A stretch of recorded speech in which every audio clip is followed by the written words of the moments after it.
Friends welcome to exam तक। जैसे कि पता है फ्रेंड्स आप लोगों को अपन हिंदी के हर टॉपिक पर अध्ययन करते जा रहे हैं और प्लेलिस्ट मैंने बना दी फ्रेंड्स, तो सभी प्लेलिस्ट आप ज़रूर देख लीजिएगा।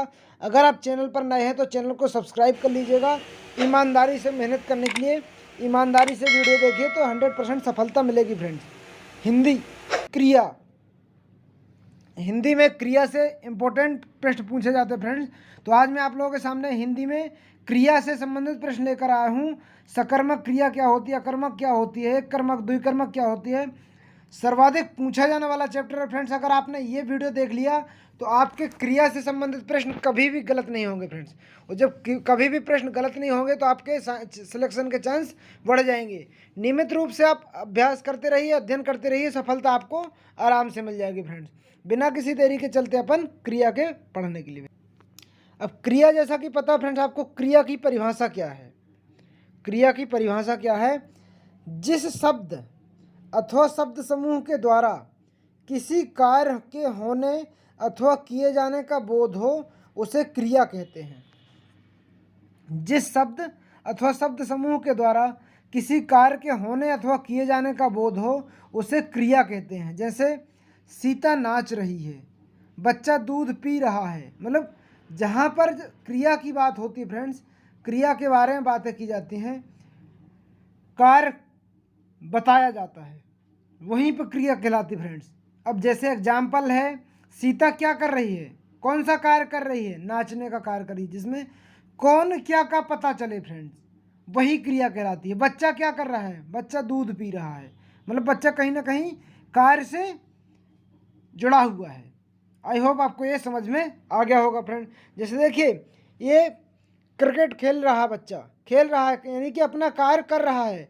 से कोई पढ़ाई कर रहा है तो क्रिया कर रहा है अपना। तो आई होप आपको समझ में आ गया होगा देसी भाषा में। अब बात आती फ्रेंड्स, कर्म के आधार पर क्रिया के मुख्य कितने भेद होते हैं। कर्म के आधार पर क्रिया के कितने भेद होते हैं? तो फ्रेंड्स कर्म के आधार पर क्रिया के भेद, अकर्मक क्रिया और सकर्मक क्रिया। कर्म के आधार पर क्रिया के दो ही भेद होते मित्र, अकर्मक क्रिया और सकर्मक क्रिया। आई होप आपको समझ में आ गया होगा। अकर्मक का मतलब क्या होता है, सकर्मक का मतलब क्या होता है, ये मैं आपको बताऊंगा। जैसा नाम है इनका वैसा ही इनका काम है। अकर्मक मतलब बिना कर्म के, सकर्मक मतलब कर्म के साथ, इस टाइप से। और मैं आपको इनको एग्जाम्पल के माध्यम से ही बताऊंगा तो आपको और जल्दी समझ में आ जाएगा फ्रेंड्स। जैसा कि फ्रेंड्स देखिए, अकर्मक का सीधा सीधा सिंपल, ये बच्चा सो रहा है, जैसे सीधा सीधा है। वे क्रियाएं जिनके साथ कर्म प्रयोग नहीं होता है उसे अकर्मक क्रिया कहते हैं। आई होप अगर आपको समझ में आया तो ठीक है, अगर नहीं भी आया तो कोई बात नहीं। अकर्मक मतलब बिना कर्म के, जिसमें कोई भी कर्म नहीं हो रहा है, वही अकर्मक क्रिया कहलाती है। यानी नहीं, कर्म यानी कर्म, मतलब जिसमें कर्म नहीं आया। जैसे ये बच्चा सो रहा है तो ये कोई कार्य नहीं कर रहा फ्रेंड्स, ये कोई भी कार्य नहीं कर रहा, केवल सो रहा है। तो यहाँ पर क्रिया का आएगी, अकर्मक आएगी। क्योंकि जब कोई कार्य किए जाने का बोध होता है वहाँ पर क्रिया होती है सकर्मक। जब कोई कार्य किए जाने का बोध नहीं होता वहाँ पर क्रिया होती अकर्मक। आई होप आपको समझ में आ गया होगा। और भी एग्जाम्पल देखिए फ्रेंड्स आप लोगों के सामने आए। गीता सो रही है, बच्चा जाग रहा है, मतलब ये सारी चीज़ें क्या बिना कर्म के हैं फ्रेंड्स। युवक हंस रहे हैं, रमा हंसती है, श्याम दौड़ता है, बच्चा रोता है। जहाँ पर फ्रेंड्स ऐसी चीज़ें आ रही हैं जहाँ पर बिना कर्म के चीज़ें आती हैं, बिना किसी कर्म के चीज़ें आती हैं, वो कार्य किया जाता है, बताया जाता है, वहीं पे अकर्मक क्रिया होती है फ्रेंड्स। तो यहाँ अगला शब्द आता है फ्रेंड्स सकर्मक क्रिया। सकर्मक जैसा कि नाम से ही स्पष्ट हो जाता फ्रेंड्स, कर्म के साथ जिस क्रिया को करने के लिए कर्ता छोड़कर, जिस क्रिया को करने के लिए कर्ता छोड़कर कर्म पर बल पड़ता है, जिस क्रिया को करने के लिए कर्ता छोड़कर कर्म पर बल पड़ता है, सकर्मक क्रिया कहलाती है। आई होप आपको समझ में आ गया होगा। सकर्मक मतलब कर्म के सहित, सा मतलब कर्म के सहित, सकर्मक। तो आई होप जिसमें कार्य बताया जाएगा, कार्य होगा, वही सकर्मक क्रिया कहलाएगी फ्रेंड्स। अगर आप अभी तक नहीं समझे तो और समझ लीजिए एग्जाम्पल के माध्यम से। एग्जाम्पल आ गया फ्रेंड्स, मोहन फल खा रहा है। मोहन क्या खा रहा है फ्रेंड्स? तो मोहन फल खा रहा है। छात्र फुटबॉल खेल रहे हैं। राधा गाना गा रही है। मतलब राधा के द्वारा कोई कार्य किया जा रहा फ्रेंड्स। कृष्ण बांसुरी बजा रहे हैं। कृष्ण के द्वारा बांसुरी बजाने का कार्य किया जाता है। मैंने एक पुस्तक लिखी, मतलब मेरे द्वारा एक पुस्तक लिखी जा रही फ्रेंड्स। तो जहाँ पर ऐसे सारे कार्य होंगे फ्रेंड्स, वहीं पर चीज़ें क्या होंगी? सकर्मक क्रिया कहलाएगी। जहाँ कर्म के साथ क्रिया जुड़ी रहती वहीं पर सकर्मक क्रिया होती है। आई होप फ्रेंड्स आप समझ चुके होंगे। देखिए फ्रेंड्स, सकर्मक क्रिया अकर्मक क्रिया सब पढ़ाते हैं। आपने एक कर्मक और द्विकर्मक अगर अभी तक नहीं पढ़ा तो आप जान लीजिए इनके बारे में। एक कर्मक क्या कहलाता है और द्विकर्मक क्या कहलाता है, इनके बारे में संपूर्ण डिटेल में आपको बताऊंगा। क्या कहानी है वो सारी आप जान लीजिए फ्रेंड्स। एक कर्मक की फ्रेंड्स, जिन सकर्मक क्रियाओं में एक ही कर्म होता है, केवल एक ही कर्म होता है, उसे एक कर्मक कहते हैं। अब आपके सामने ये भी एक और समस्या आएगी कि एक कर्म क्या होता है। उषा फूल तोड़ रही है, मतलब उषा क्या कर रही है? केवल एक ही कर्म कर रही है, फूल तोड़ना। माली माला गूंथ रहा है, मतलब माली क्या कर रहा है? माला गूंथ रहा है फ्रेंड्स। केवल एक ही कर्म हो रहा है। जहाँ केवल एक ही कर्म की बात आएगी वहाँ पर एक कर्मक क्रिया कहलाती फ्रेंड्स। आई होप आप इसको समझ चुके होंगे फ्रेंड्स।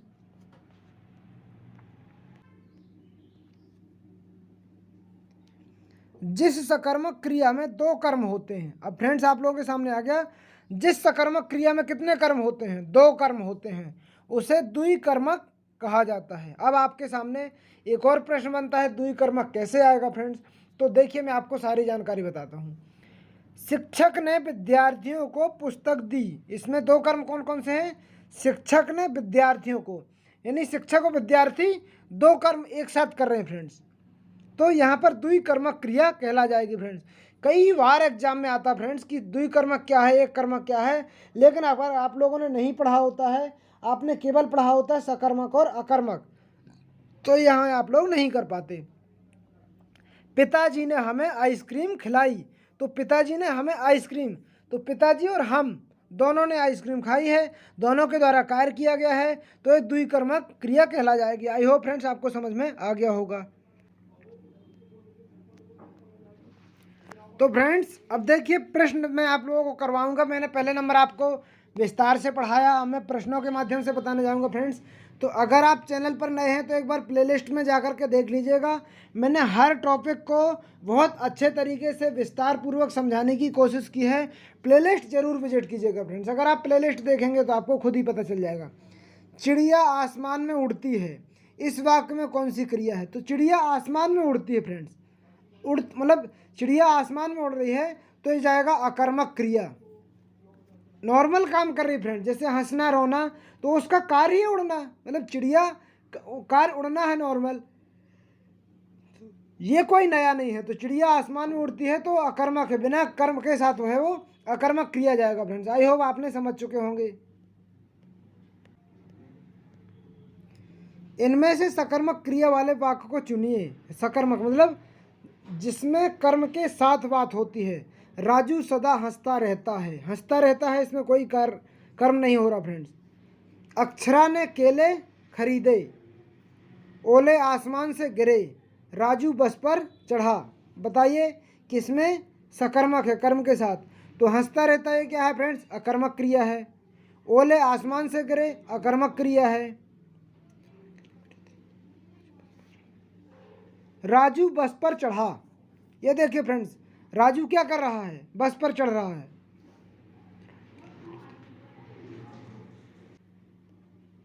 देखिए फ्रेंड्स आप लोगों को बताया कर्म, ओले गिरना कोई कर्म है? नहीं है। बस पर चढ़ना कोई कार्य है? नहीं है, नॉर्मल करेंगे। केला खरीदना, केले खरीदना एक कार्य है फ्रेंड, तो ये जाएगा सकर्मक क्रिया के साथ फ्रेंड्स। आई होप आपको समझ में आ गया होगा। देखिए किस कार्य में सकर्मक क्रिया नहीं है, आपको सकर्मक क्रिया बताना है। यानी जो कर्म के साथ नहीं है। तो बालक फिल्म देख रहे हैं। रवि दूध पी रहा है। अभिषेक ने कार खरीदी, तो कार खरीदना एक सकर्मक क्रिया है। रवि दूध पी रहा है, रवि क्या पी रहा है? दूध पी रहा है, तो ये सकर्मक क्रिया है। बालक फिल्म देख रहे हैं, तो ये कार्य कर रहे हैं, मतलब कोई भी। मयूर नाचता है, यह मयूर नाचता है अकर्मक क्रिया है, ये सकर्मक नहीं है। तो जिनने डी आंसर दिया है उनका एकदम सही आंसर है फ्रेंड्स, 3 का डी एकदम सही जाएगा। अगला क्वेश्चन आ गया, किस वाक्य में अकर्मक क्रिया है फ्रेंड्स? अकर्मक क्रिया आपको बताना किस वाक्य में है। खंभा खड़ा है, अंशुल दूध पी रहा है, ईना सिनेमा देखती है, चंदू ने गाना गाया। देखिए, दूध पी रहा है ये सकर्मक है, ईना सिनेमा देख रही है सकर्मक है, चंदू ने गाना गाया सकर्मक है, खंभा खड़ा है इसका कोई कार्य नहीं, मतलब खड़ा होना एक अकर्मक है। कोई भी कार्य के बिना कार्य के काम हो रहा वो अकर्मक जाएगा। 4 का ए एकदम करेक्ट आंसर जाएगा। जिनने 4 का ए आंसर दिया है एकदम सही आंसर फ्रेंड्स। अगला देखो फ्रेंड्स, अकर्मक वाक्य कौन सा है? अकर्मक वाक्य बताना आपको। बंदर केला खाता है, सीता ढोलक बजाती है, ताजमहल आगरा में बना है, खुशबू पत्र लिख दी थी। देखिए, अब यहाँ पर अकर्मक आपको बना है बिना कर्म के साथ। ताजमहल आगरा में बना है, इसमें कोई कर्म नहीं है, बना है तो बना है, बाकी सारे सकर्मक है फ्रेंड्स। तो जिनने 5 का सी आंसर लगाया है उनका एकदम सही जाएगा। वो देखिए, बंदर क्या कर रहा? केला खा रहा। जिसमें कौन और क्या का पता चल जाए फ्रेंड्स, वही सकर्मक क्रिया होती है। जिसमें इसका पता नहीं चलता वो अकर्मक होती है। खुशबू क्या लिख रही है? पत्र लिख रही है। सीता क्या कर रही है? ढोलक बजा रही है। जिनने 5 का सी आंसर दिया उनका एकदम सही आंसर फ्रेंड्स। अब सकर्मक क्रिया कौन सी फ्रेंड्स? अब जो कर्म के साथ हो फ्रेंड्स। हरीश बस पर चढ़ गया, चढ़ना कोई क्रिया नहीं है। राजू सदा रोता रहता है, रोना कोई क्रिया नहीं है। केला छत से गिर पड़ा, तो ये कोई क्रिया नहीं है फ्रेंड्स। सतीश ने केले खरीदे, तो खरीदना एक क्रिया है फ्रेंड्स। तो जिनने 6 का डी आंसर दिया है एकदम सही आंसर है फ्रेंड्स। आई होप आप समझ चुके होंगे। ये आ गया फ्रेंड्स आप लोगों के सामने, वह आसमान से में उड़ता है, निम्न में से कौन सी क्रिया है? आसमान से उड़ने में कौन सी क्रिया आपको बताना है। देखिए, क्या अकर्मक क्रिया जाएगी, क्या सकर्मक जाएगी, क्या प्रेरणार्थक जाएगी या पूर्वकालिक जाएगी? तो फ्रेंड उड़ने में कोई कार्य नहीं होता, तो फ्रेंड अकर्मक क्रिया जाएगी। उड़ने में हमेशा अकर्मक क्रिया जाती फ्रेंड। जिन लोगों ने अकर्मक आंसर दिया एकदम सही आंसर है 7 का ए। देखिए फ्रेंड्स, लोग रामायण पढ़ते हैं। लोग क्या पढ़ते हैं? रामायण पढ़ते हैं में कौन सी क्रिया है जिसमें कौन क्या का पता चल जाए? तो आप प्रश्न कर सकते, लोग क्या पढ़ते हैं? रामायण पढ़ते हैं। तो क्या मतलब सकर्मक के का साथ आएगा फ्रेंड्स? क्या पढ़ते हैं तो सकर्मक क्रिया में आएगा। लोग रामायण पढ़ते हैं सकर्मक में आएगा फ्रेंड्स।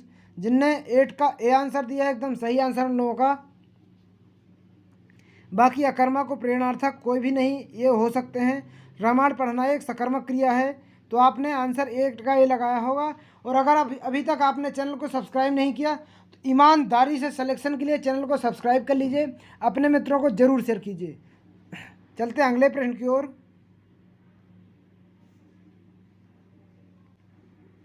अब जिसमें कर्म नहीं है फ्रेंड्स, जैसे बालक रोता है, इनमें से कौन सी क्रिया है? अकर्मक क्रिया, सकर्मक क्रिया, प्रेरणार्थक क्रिया, पूर्वकालिक क्रिया। बालक रोता है, रोने में बालक रो रहा है, कोई कार्य नहीं कर रहा है, अकर्मक क्रिया में जाएगा फ्रेंड्स।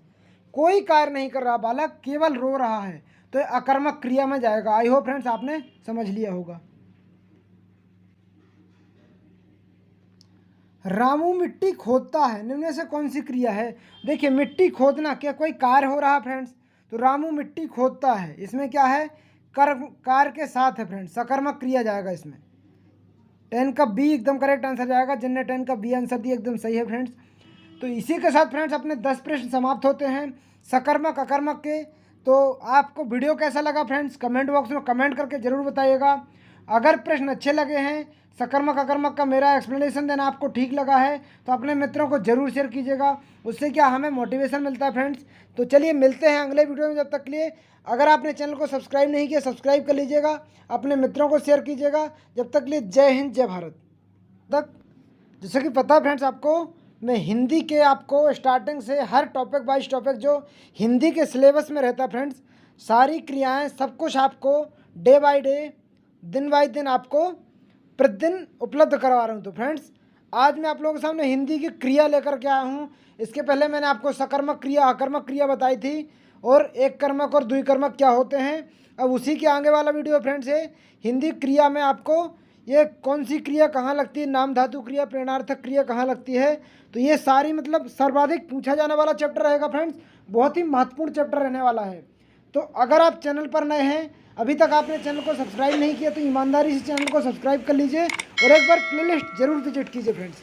प्लेलिस्ट में आप देखेंगे तो आप पाएंगे कि हिंदी का संपूर्ण विश्लेषण एकदम फ्री में आपको प्रोवाइड किया जा रहा है, एकदम सिस्टमेटिक तरीके से, जो एकदम सिलेबस के अनुसार रहता है फ्रेंड्स। तो आज अपन पूछा जाने वाला क्या चैप्टर में है, आज अपन क्या क्या पढ़ेंगे। सबसे पहले भूमिका देख लीजिए आप, सामान्य क्रिया, संयुक्त क्रिया, नाम धातु क्रिया, प्रेरणार्थक क्रिया, पूर्वकालिक क्रिया, तात्कालिक क्रिया, कृदंत क्रिया, यौगिक क्रिया, सहायक क्रिया, सजातीय क्रिया और विधि क्रिया। इतने सारे टॉपिक फ्रेंड्स इस वीडियो में कवर किए जाएंगे, तो आपको वीडियो लास्ट तक देखना है। अगर पेपर में फुल मार्क्स चाहते हैं तो वीडियो अवश्य देखिए फ्रेंड्स। सर्वाधिक पूछे जाने वाले प्रश्न यहीं से बनते हैं, तो आपको सारी चीज़ें एकदम ध्यान से देखनी है। एक बार आपको देखने के बाद सारी चीज़ें माइंड में सेट कर दी जाएंगी, छाप दी जाएंगी। बिना किसी देरी के चलते हैं प्रश्नों की ओर। अब देखिए फ्रेंड्स, प्रयोग के आधार पर क्रिया के भेद, प्रयोग के आधार पर क्रिया के कितने भेद होते हैं आपको कॉन्सेप्ट क्लियर होना चाहिए। सामान्य क्रिया, संयुक्त क्रिया, नाम धातु क्रिया, प्रेरणार्थक क्रिया, पूर्वकालिक क्रिया, तात्कालिक क्रिया, यानी कि 6 इस प्रकार हैं और 5 इस प्रकार हैं सर। 6 और 5 11। प्रयोग के आधार पर क्रिया के 11 भेद होते हैं। आपको ऐसा भी प्रश्न पूछा जा सकता है, तो जरूर ध्यान रखिएगा फ्रेंड्स। देखिए फ्रेंड्स, आप लोगों के सामने आया सामान्य क्रिया, जिस क्रिया में किसी कार्य के करने या होने का बोध होता है। जिस क्रिया में किसी कार्य के करने या होने का बोध होता है उसे सामान्य क्रिया कहते हैं। अब फ्रेंड्स आपको ऐसे समझ में आता होगा सामान्य क्रिया कैसा क्या है। तो क्रिया के पीछे ना लगा होता है, जिस क्रिया के पीछे ना लगा होता है वही सामान्य क्रिया कहलाती है। सीधा सीधा ट्रिक, एकदम देसी जुगाड़ फ्रेंड्स, आपने देसी जुगाड़ के माध्यम से जान लिया। जिसके पीछे ना होगा वह फ्रेंड्स सामान्य क्रिया कहला जाएगी। अब फ्रेंड्स आपके पास आएगा, जैसे एग्जाम्पल देखिए मैंने लिखे हैं, रोना, धोना, खाना, पीना, कूदना, पढ़ना, नहाना, चलना। देखिए फ्रेंड, जिसमें मात्र ना लगा है पीछे वहाँ पर क्रिया सामान्य क्रिया ही आएगी और ना सामान्य क्रिया का मुख्य कार्य करवाती। फ्रेंड्स आई होप आपको यहाँ समझ में आ गया होगा। दूसरा आ जाता फ्रेंड्स संयुक्त क्रिया। अपन इनको एकदम विस्तार से पढ़ते चलेंगे मित्र। अगर आपने विस्तार से वीडियो देख लिया तो ये सोच लिए यहाँ से जब भी प्रश्न आएगा आपका कभी भी गलत नहीं होगा। जब क्रिया 2 या 2 से अधिक क्रियाओं के योग से बनी होती है, जब क्रिया 2 या 2 से अधिक क्रियाओं से बनी होती है उन्हें संयुक्त क्रिया कहते हैं। यानी कि जो क्रिया 2 या 2 से अधिक क्रियाओं के साथ बनी होती है उन्हीं को संयुक्त क्रिया कहते हैं। तुम घर चले जाओ, मोनू स्कूल चली गई, मतलब जब 2 चीज़ें एक साथ हो रही फ्रेंड्स, 2 चीज़ों का एक साथ मिलन हो रहा उसको संयुक्त क्रिया कहा जाता है। आई होप फ्रेंड आपको यहाँ पर समझ में आ गया होगा। नाम धातु क्रिया फ्रेंड्स, यहाँ से बहुत ही ज़्यादा टॉप ट्रेंडिंग क्वेश्चन रहता है। यहाँ से आजकल बहुत ज़्यादा प्रश्न पूछे जाने लगे हैं, तो आपको ये चीज़ जरूर याद रखनी चाहिए। नाम धातु क्रिया कैसी क्या रहती है फ्रेंड, मैं आपको वो बताने जा रहा हूँ। क्रिया को छोड़कर संज्ञा, सर्वनाम तथा विशेषण से मिलकर संयुक्त क्रिया को नाम धातु क्रिया कहते हैं। यानी कि क्रिया को छोड़कर संज्ञा, सर्वनाम तथा विशेषण से मिलकर संयुक्त क्रिया को ही नाम धातु क्रिया कहते हैं फ्रेंड्स। ये धातुओं के नाम से बनी होती है, मतलब नाम धातु क्रिया क्या है, ये धातुओं के नाम से बनी होती है, इसलिए नाम धातु क्रिया कहलाती है। मतलब ये धातुओं के नाम से बन जाती फ्रेंड्स, इसलिए नाम धातु। जैसे हाथ से बनी हथियाना, हाथ से हथियाना अगर पूछ लिया जाएगा हथियाना में कौन सी क्रिया है, तो आपको आंख बंद करके लगा देना नाम धातु क्रिया। लाठी से लठियाना, बात से बतियाना और पानी से पनियाना। तो फ्रेंड्स आई होप आपको समझ में आ गया होगा कि नाम धातु क्रिया कहाँ से है, कैसे है।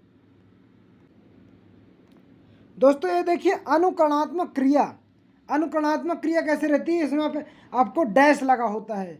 जैसे थप थप, थप थपाना, थर थर, थर थराना, कप कप, कप कपाना। यानी मोहन दरवाज़ा खटखट कर रहा है, मधुमक्खी भिन्न भिन्न रही है। मतलब यहाँ ये सारी चीज़ें पूछी जाएंगी तो ये क्या कहलाती है, अनुकरणात्मक क्रिया कहला जाएगी। आई होप आप इन चीज़ों को समझ चुके होंगे फ्रेंड्स, कैसी कहाँ पे कहानी जा रही है। अगर आपने एक बार वीडियो देख लिया तो आपको कभी भूलने वाला नहीं है फ्रेंड्स। अब फ्रेंड्स आ जाती बहुत ज़बरदस्त और इम्पोर्टेंट क्रिया जो कि एग्जाम में हमेशा टॉप ट्रेंडिंग पे रहती है और पूछी ही जाती है। मतलब प्रेरणार्थक क्रिया आजकल ज़्यादा पूछी जाने वाली, जहाँ कर्ता कार्य को स्वयं ना करके किसी दूसरे से करवाता है। मतलब सीधी सिंपल बात, आपका कार्य है, जैसे आजकल देखा जाता है परीक्षा होती है और परीक्षार्थी प्रश्न हल करके किसी दूसरे को प्रश्न दूसरे के माध्यम से हल करवाए जाएं, इसी को प्रेरणार्थक क्रिया कहते हैं। आई होप आपको समझ में आ गया होगा। से माताजी नौकर से सफाई करवाती हैं, क्योंकि काम देखिए माताजी का है लेकिन वो नौकर से करवाती हैं। वह अध्यापक से बेटी को गीत पढ़वाता है, अध्यापक की बेटी को गीत पढ़वाता है। मैंने राधा से पत्र लिखवाया, मतलब पत्र मुझे लिखना था लेकिन मैंने किससे करवाया, राधा से लिखवाया। यानी कि अपना कार्य किसी दूसरे से करवाया जाना, ये प्रेरणार्थक क्रिया कहला जाती फ्रेंड्स। आई होप आपको समझ में आ गया होगा। पूर्वकालिक क्रिया फ्रेंड्स, ये देखिए पूर्वकालिक क्रिया ये है। प्रेरणार्थक क्रिया और पूर्वकालिक क्रिया बहुत ही इंपॉर्टेंट रहती है, यहाँ से पेपर में पूछा जाता फ्रेंड्स। पूर्वकालिक क्रिया का अर्थ होता है पहले से हुआ, जब कर्ता का एक काम को समाप्त करके तुरंत दूसरे काम में लग जाता है। मतलब कोई भी कर्ता एक काम को समाप्त करके दूसरे काम में लग जाता है तो क्रिया पहले से ही समाप्त हो जाती है, उसे ही पूर्वकालिक क्रिया कहते हैं फ्रेंड्स। पूर्वकालिक क्रिया को धातु में कर या करके लगाकर बनाया जाता फ्रेंड्स, कर या करके। देखिए इसमें ट्रिक आप देखिए, पूर्वकालिक में कर या करके बनाया जाता है, तो मैं आपको ट्रिक के माध्यम से बताऊंगा और एग्जाम्पल के माध्यम से बताऊंगा, तो आपको सारी चीज़ें समझ में आ जाएगी। लेकिन पूर्वकालिक क्रिया और प्रेरणार्थक क्रिया, प्रेरणार्थक क्रिया ऐसे भी आप बोल सकते हैं, पानी ले आओ, पानी जो कि आपको पीना है लेकिन दूसरे से आदेश दे रहे हो, तो ये प्रेरणार्थक क्रिया। और पूर्वकालिक क्रिया क्या, मैं आपको एग्जाम्पल बताने जा रहा हूँ फ्रेंड्स। देखिए फ्रेंड्स पूर्वकालिक क्रिया, जैसे पुजारी ने नहाकर पूजा की, मतलब नहाकर पूजा तो की लेकिन नहाने के बाद। चोर सामान चुराकर भाग गया, चोर लिखना था फ्रेंड्स, चोर सामान चुराकर भाग गया, मतलब जब तक उसने सामान नहीं चुराया तब तक नहीं भागा। विद्यार्थी ने पुस्तक से देखकर उत्तर लिखा, मतलब विद्यार्थी ने नकल की, यानी क्या किया, पुस्तक को देखकर, मतलब पहले क्रिया की बाद में उसका कार्य हुआ। वह खाकर सो गया, मतलब पहले उसने खाया बाद में सोया, तो ये इसको पूर्वकालिक क्रिया कहते हैं फ्रेंड्स।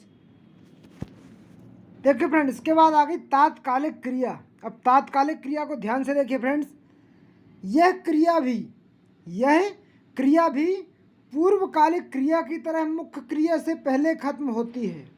यह क्रिया कब खत्म होती है, पूर्वकालिक क्रिया की तरह मुख्य क्रिया से पहले खत्म होती है, लेकिन इसमें और मुख्य क्रिया में समय का अंतर न होकर क्रम का अंतर होता है, उसे तात्कालिक क्रिया कहते हैं। मतलब पूर्वकालिक क्रिया की तरह मुख्य क्रिया पहले से खत्म हो जाती है, उसमें मुख्य क्रिया में समय का अंतर न होकर क्रम का अंतर होता है, इसलिए उसे तात्कालिक क्रिया कहते हैं। जैसे वह आते ही सो गया, मतलब वह आते ही सो गया, तो ये तात्कालिक क्रिया है फ्रेंड्स। शेर देखते ही बेहोश, वह बेहोश, मतलब शेर को देखा, शेर ने कुछ भी नहीं किया लेकिन फिर भी वह बेहोश हो गया। वह आते ही बच्चों को पीटने लगा, मतलब ना उसने कुछ पूछा ना कुछ जाना, और आते ही उसने क्या किया, बच्चों को मारना चालू कर दिया फ्रेंड्स। तो आई होप आपको समझ में आ गया। अब आगे फ्रेंड कृदंत क्रिया। कृदंत क्रिया कृत प्रत्ययों को जोड़कर जो क्रिया बनाई जाती है उसे ही कृदंत क्रिया कहते हैं। कृत प्रत्ययों को जोड़कर जो क्रिया बनाई जाती है उसे ही कृदंत क्रिया कहते हैं फ्रेंड्स। जैसे जब किसी क्रिया में प्रत्यय जोड़कर उसका एक नया क्रिया रूप बनाया जाता है, जब किसी भी क्रिया में प्रत्यय जोड़कर एक नया रूप बनाया जाता है उसे ही कृदंत क्रिया कहते हैं। अब कैसे कृदंत क्रिया आती है? जैसे चलता, भागता, दौड़ता, हंसता, इस टाइप में जो भी प्रत्यय जोड़ा जाता है, जिसमें ता प्रत्यय जोड़ा, कोई नया प्रत्यय जोड़ा, यानी कि ता प्रत्यय जोड़ा, इसमें सभी में देखिए ता प्रत्यय जोड़ा है। अब आपके सामने आएगा प्रत्यय किसे कहते हैं, उपसर्ग किसे कहते हैं। तो फ्रेंड उपसर्ग जो शब्द के पहले लगाया जाता है, प्रत्यय जो शब्द के बाद लगाया जाता है। आई होप फ्रेंड आपको समझ में आ गया होगा प्रत्यय किसको कहा जाता है। तो चलता, दौड़ता, भागता, हंसता ये प्रत्यय कहलाते हैं फ्रेंड्स। आई होप आप समझ गए होंगे। अगला आ गया फ्रेंड्स यौगिक क्रिया। अब यौगिक क्रिया के बारे में देखिए फ्रेंड्स, जिन वाक्यों में दो क्रियाएं एक साथ आती हैं, जिनमें दो क्रियाएं एक साथ आती हैं और दोनों मिलाकर मुख्य क्रिया का काम करती हैं। जब दो क्रियाएं एक साथ आती हैं और दोनों मिलाकर मुख्य क्रिया का काम करती हैं उसे यौगिक क्रिया कहते हैं। इसकी पहली क्रिया पूर्वकालिक होती है। देखिए इसकी पहली क्रिया क्या होती है? पूर्वकालिक। उसने पत्र लिख डाला, बच्चों ने काम कर दिया, उसे जाने दो। तो फ्रेंड्स यहाँ जब दो क्रियाएं एक साथ हो रही हैं, उसे जाने दो, उसने पत्र लिख डाला, दो क्रियाएं एक साथ हो रही हैं तो इसको यौगिक क्रिया कहते हैं। आई होप आपको समझ में आ गया होगा। अब देखिए सहायक क्रिया। सहायक क्रिया जैसे कि नाम से स्पष्ट है फ्रेंड, जो क्रियाएं मुख्य क्रिया की सहायता करती हैं, जो क्रियाएं मुख्य क्रिया की सहायता करती हैं उन्हें सहायक क्रिया कहते हैं फ्रेंड्स। अब देखिए सहायक क्रिया किसकी सहायता करती हैं? मुख्य क्रिया की सहायता करती हैं, उन्हें ही सहायक क्रिया कहते हैं। मुख्य क्रिया के अर्थ को स्पष्ट करने, अर्थ को पूरा करने के लिए सहायक क्रिया की जरूरत पड़ती है फ्रेंड्स।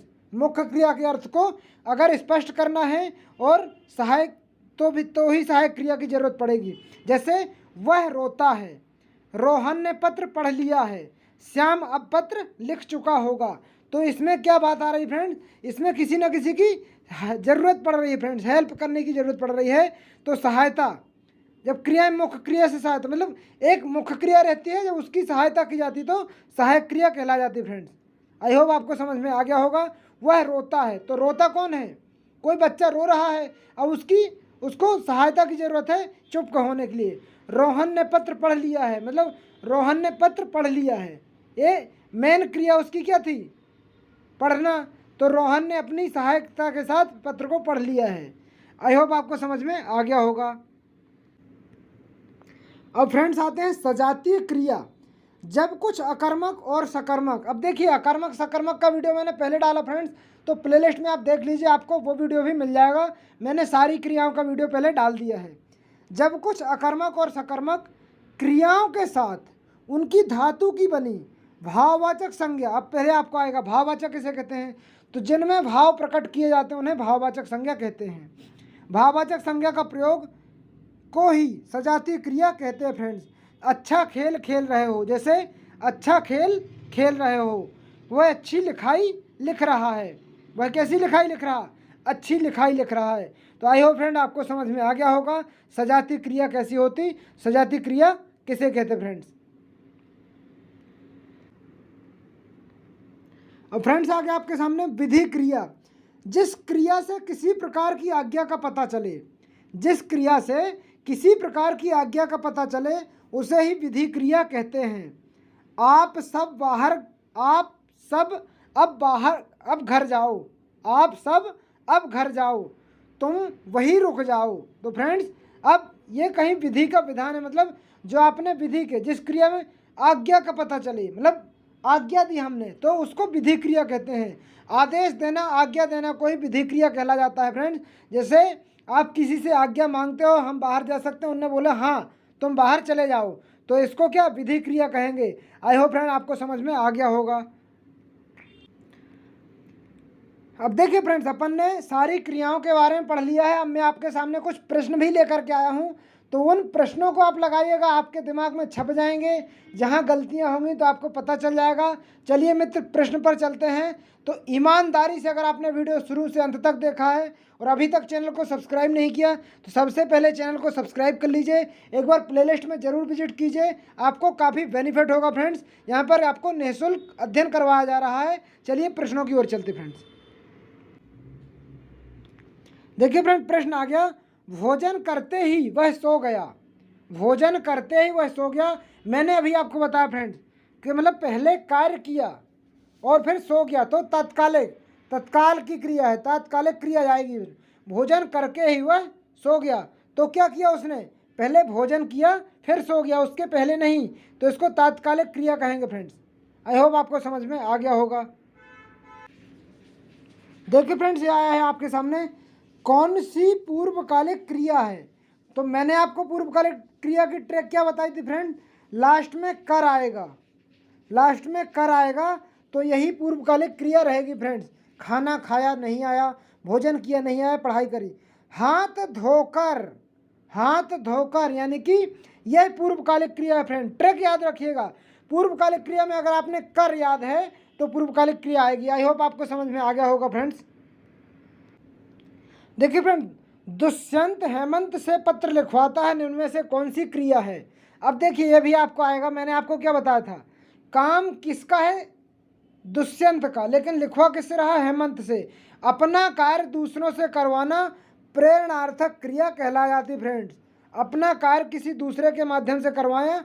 पूर्वकालिक क्रिया में कर आता है पीछे, समान क्रिया में ता लगा रहता है फ्रेंड्स, और सहायक क्रिया में किसी की हेल्प की जाती है। अब दुष्यंत हेमंत से पत्र लिखवाता, ये प्रेरणार्थक क्रिया है। आई होप फ्रेंड्स आपको समझ में आ गया होगा। हेमंत ने खाना खा लिया, हेमंत ने खाना खा लिया में कौन सी क्रिया है। जब मैंने बताया था दो कार्य एक साथ हों, हेमंत ने खाना खा लिया में संयुक्त क्रिया आएगी फ्रेंड। हेमंत ने खाना खाया, हेमराज ने खाना खा लिया में संयुक्त क्रिया आएगी फ्रेंड्स। संयुक्त क्रिया का भेद ये। तो जिनने 4 का वी आंसर दिया, एकदम जबरदस्त है फ्रेंड्स। राधा मुझसे कपड़े धुलवाती है, काम किसका है, राधा का, करवा किससे रही, मुझसे, तो क्या जाएगी, प्रेरणार्थक क्रिया। अपना कार्य दूसरों से करवाना ये प्रेरणार्थक क्रिया कहला जाती फ्रेंड्स। राम श्याम से काम करवाता है में कौन सी क्रिया है, इसमें भी काम किसका है, राम का, करवा किससे रहा, श्याम से, यह भी प्रेरणार्थक क्रिया में जाएगा। आई होप आपको समझ में आ गया होगा फ्रेंड्स। विकास खाना खाकर सो गया में कौन सी क्रिया है, मतलब विकास ने पहले खाना खाया और फिर सो गया, तो यह कौन सी क्रिया फ्रेंड्स, तो पूर्वकालिक क्रिया जाएगी फ्रेंड्स। मैंने क्या बोला था, पूर्वकालिक क्रिया, खाना खाकर, पूर्वकालिक में कर आता है फ्रेंड्स। विकास ने खाना खाकर सो गया। आई होप आपको समझ में आ गया होगा। पिताजी बाजार जाकर घर आए में कौन सी क्रिया है, पिताजी पहले बाजार गए, या कर। देखिए ट्रिक मैंने आपको बताई थी, कर आपको देखना है, कर किस में आएगा, पूर्वकालिक क्रिया में। पहले पिताजी बाजार गए फिर घर आए, तो यह पूर्वकालिक क्रिया कहला जाएगी फ्रेंड्स। राम अभिषेक से काम करवाता है, राम किससे काम करवाता, अभिषेक से, में कौन सी क्रिया है फ्रेंड्स, तो राम जब अभिषेक से काम करवाएगा तो प्रेरणार्थक क्रिया कहला जाएगी फ्रेंड्स। राम अभिषेक से काम करवाता तो प्रेरणार्थक क्रिया कहला जाएगी। आई होप आपको समझ में आ गया होगा। मोहन ने काम कर लिया है में कौन सी क्रिया है, तो मोहन ने काम कर लिया है में संयुक्त क्रिया आएगी फ्रेंड्स। आई होप आपको प्रश्न की सीरीज भी अच्छी लगी होगी। अगर आपको प्रश्नों की सीरीज अच्छी लगी फ्रेंड्स, तो सबसे पहले चैनल को अभी तक आपने सब्सक्राइब नहीं किया, सब्सक्राइब कर लीजिए। वीडियो पसंद आया है तो लाइक कीजिए, अपने मित्रों को ज़रूर शेयर कीजिए, क्योंकि यहाँ हिंदी के टॉपिक वाइज टॉपिक हर टॉपिक को क्लियर किया है। एग्जाम की दृष्टि से काफ़ी इंपॉर्टेंट है फ्रेंड्स। जब तक अगले वीडियो के लिए बने रहिए चैनल के साथ, जब तक के लिए जय हिंद, जय भारत, वंदे मातरम। Hello friends, welcome to exam तक। जैसा कि पता फ्रेंड्स, मैं आप लोगों के सामने day by day, shift by shift Hindi के विस्तारित वीडियो लेकर के आता हूं। तो फ्रेंड्स, अगर आप किसी भी शिक्षक की तैयारी कर रहे हैं या किसी भी परीक्षा की तैयारी कर रहे हैं, नेट, JRF, जिसमें भी हिंदी चैप्टर है फ्रेंड्स, तो यहाँ से 100% प्रश्न पूछे जाएंगे। अभी तक आपने अगर मेरे पुराने वाले वीडियो नहीं देखे तो एक बार प्लेलिस्ट जरूर विजिट करके देखें फ्रेंड्स। आपको प्लेलिस्ट में पता चलेगा कि मतलब किस टाइप से हिंदी यहाँ बताई गई है। बिना किसी देरी के अगर आप चैनल पर नए हैं तो सब्सक्राइब कर लीजिएगा। आज अपन पढ़ने जा रहे हैं हिंदी के कारक। कारक से जो भी बहुत इम्पोर्टेंट चैप्टर है, कारक से हमेशा प्रश्न पूछे जाते हैं। तो आज आप लोगों के कारक दिमाग में छाप दिए जाएंगे फ्रेंड्स। बिना किसी देरी के सारी चीज़ों को हल करवाया जाएगा और आपके दिमाग में ट्रिक के साथ सेट कर दिए जाएंगे। सर्वाधिक पूछा जाने वाला चैप्टर है फ्रेंड हिंदी में। कारक से बहुत सारे प्रश्न आते हैं। पहला प्रश्न तो यही बनता है कि हिंदी में कारक कितने प्रकार के होते हैं। तो हिंदी में फ्रेंड्स कारक होते हैं 8 प्रकार के। हिंदी में कारक होते हैं 8 प्रकार के। जबरदस्त ट्रिक के साथ एक बार आपने वीडियो देख लिया, हमेशा के लिए काम खत्म। चलिए कारक के बारे में जानते हैं। 8 प्रकार के कौन से हैं? कर्ता, कर्म, कर्ण, संप्रदान, संबंध, अपादान, अधिकरण, संबोधन। ये सारे 8 कारक होते हैं। इनके बारे में अपन विस्तार से जानेंगे। देखो फ्रेंड्स, अर्थ के आधार पर कारक 8 प्रकार के होते हैं। जो अर्थ होता फ्रेंड्स, अर्थ के आधार पर कारक कितने प्रकार के होते हैं? तो 8 प्रकार के होते हैं। दिमाग में छाप के रख लीजिए फ्रेंड्स। कभी कारक भूल भी सकते हैं, अगर ऐसे याद रहेंगे आपको तो बिल्कुल भी नहीं भूलेंगे। अब कैसे 8 होते फ्रेंड्स? देखिए, कर्ता, कर्म, करण, संप्रदान। कर्ता, कर्म, करण, संप्रदान, ये कारक 4 प्रकार के हो गए फ्रेंड्स। और संबंध, अपादान, अधिकरण और संबोधन, 4 इस साइड के। तो अर्थ के आधार पर कारक 8 प्रकार के होते हैं। एक कारक मैंने चारों 4 डिवाइड करके बताए हैं, आप लोग दिमाग में सेट करके रख लीजिए। कर्ता, कर्म, करण, संप्रदान, संबंध, अपादान, अधिकरण, संबोधन, ये टोटल 8 प्रकार के कारक पाए जाते हैं। आई होप आपको समझ में आ गया होगा फ्रेंड्स। देखिए फ्रेंड्स, कारक की परिभाषा मैं आपको बताने जा रहा हूँ। कारक का अर्थ होता है किसी कार्य को करने वाला, यानी जो क्रिया को करने में भूमिका निभाता है, वह कारक है। अब आपको समझ में आ गया होगा। कोई भी कार्य किसी के द्वारा किया जाता है, जिस कार्य को किया जाना, जिस क्रिया में वह भूमिका निभाता है, वही कारक है फ्रेंड्स। अब कारक के उदाहरण क्या है फ्रेंड्स? वह रोज सुबह गंगा नदी के किनारे जाता है। वह पहाड़ों के बीच में है। नरेश खाता है। सूरज किताब पढ़ता है। मतलब जब किसी की भूमिका हो रही है, देखिए, रोज सुबह गंगा नदी के किनारे कौन जाता है? वह अपनी भूमिका निभाता है। वह पहाड़ों के बीच में कौन है? वह है पहाड़ों के बीच में, वह भूमिका निभा रहा है। नरेश खाना खा रहा है। नरेश क्या कर रहा है? खाना खा रहा है। नरेश भूमिका निभा रहा है। वह गंगा के बीच में है, वह पहाड़ों के बीच में है। सूरज किताब पढ़ता है। सूरज किताब पढ़ रहा है। यहाँ पर कारक मतलब किसी की भूमिका निभा जाने की बात हो रही है, तो कारक कहला जाएगा। आई होप फ्रेंड आपको समझ में आ गया होगा। इन सभी से फ्रेंड्स एक एक क्वेश्चन हर एक एग्जाम में पूछा जाता है। तो बहुत शिद्दत के साथ पढ़ना है, बहुत ईमानदारी से पढ़ना है और सिलेक्शन लेना है। और चैनल को सब्सक्राइब नहीं किया तो ईमानदारी से सब्सक्राइब कर लीजिए, क्योंकि मित्रों यहाँ पर आपको हर टॉपिक से संबंधित वीडियो मिलेंगे। आप प्लेलिस्ट में चेक करेंगे तो आपको समझ में आ जाएगा। ज़्यादा बोलने की ज़रूरत नहीं है फ्रेंड्स। जो वाक्य में कार्य को करता है वह कर्ता कहलाता है। मतलब जो वाक्य में कार्य को करता है वह कर्ता कहलाता है। कर्ता वाक्य का वह रूप होता है जिसमें कार्य को करने का पता चलता है। कर्ता किसका? वाक्य का वह रूप होता है जिसमें कार्य को करने का पता चलता है। कर्ता कारक का विभक्ति चिन्ह न होता है। जैसे आपने भी पढ़ा होगा, कर्ता ने कर्म को, तो कर्ता कारक का विभक्ति रूप क्या होता? न होता है। आई होप फ्रेंड्स आपको यहाँ पर समझ में आ गया होगा। देखिए फ्रेंड्स, अब इसके अपन ने 4-5 एग्जाम्पल लिए हैं कर्ता कारक के। मेरे मित्र ने आज यह खाना खाया था। रामू ने आज गाड़ी चलाई थी। टीचर ने आज मुझे पीटा था। सुरेश ने आज केला खाया। दीपक ने आज बादाम खाए थे। जहाँ पर ने आए फ्रेंड्स, जहाँ पर ने आता है वहाँ पर कर्ता कारक पाया जाता है फ्रेंड्स। देखिए ने सभी में यूज हुआ है।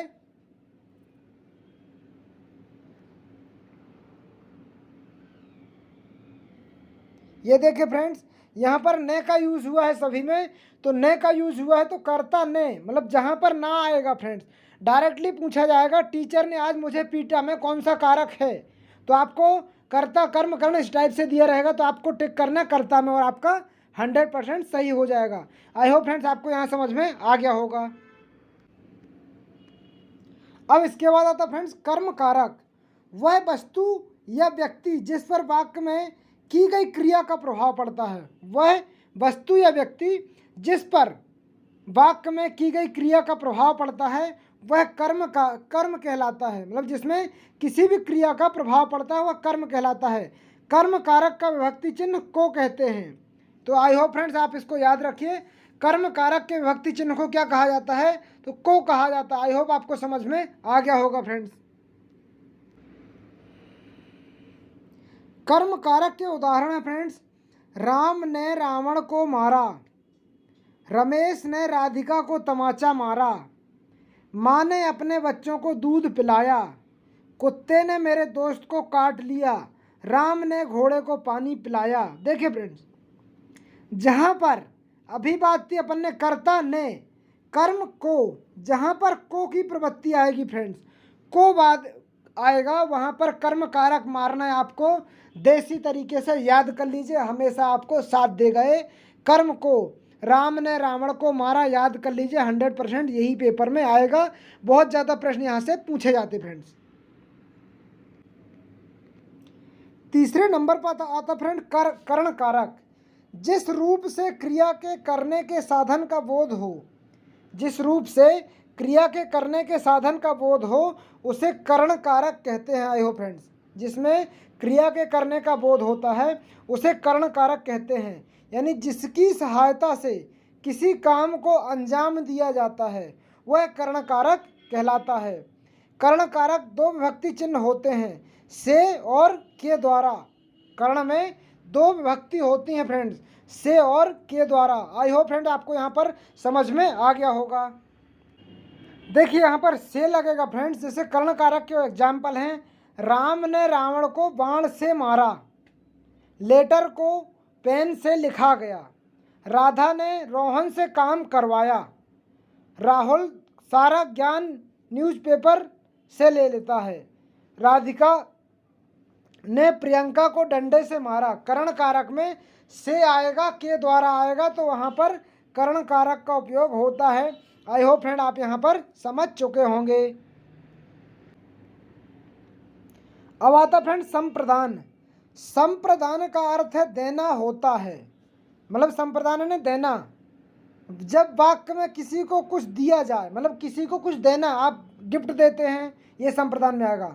किसी के लिए कुछ किया जाए वहाँ पर संप्रदान कारक होता है। संप्रदान कारक के विभक्ति चिन्ह के लिए या को है। संप्रदान के लिए या को है। अब अपन इसको उदाहरण के माध्यम से समझेंगे फ्रेंड्स। संप्रदान के लिए, मम्मी राहुल के लिए खाना लेकर आओ, मतलब के लिए आ गया फ्रेंड्स। पापा राधा के लिए नई गाड़ी लेकर आओ, के लिए जहाँ पर आएगा संप्रदान के लिए। राकेश गरीबों के लिए खाना लेकर आओ, श्याम ने राधा को गिफ्ट दिया, रुक्मणी ने राम को फूल दिया। तो यहाँ पर जहाँ पर के आएगा फ्रेंड, तो यहाँ पर संप्रदान कारक कहला जाएंगे। आई होप फ्रेंड आपको समझ में आ गया होगा। अब आता फ्रेंड्स अपादान। अपादान कारक जब संज्ञा या सर्वनाम के किसी रूप से अलग होने का बोध हो, किसी रूप से अलग होने का बोध हो, वहाँ अपादान कारक होता है। अपादान कारक का भी विभक्ति चिन्ह से होता फ्रेंड्स, लेकिन इस से का मतलब होता अलग होना। इस से का मतलब होता है अलग होना। से चिन्ह कर्ण कारक का भी होता है, लेकिन इसका मतलब साधन से होता है। यहाँ किसी चीज़ को अलग होने के लिए प्रयुक्त दिखाया जाता है। यहाँ किसी भी चीज़ को अलग होने के लिए प्रयुक्त दिखाया जाता है तो वहाँ पर अपादान कारक पाया जाता है। आई होप फ्रेंड आपको यहाँ पर समझ में आ गया होगा।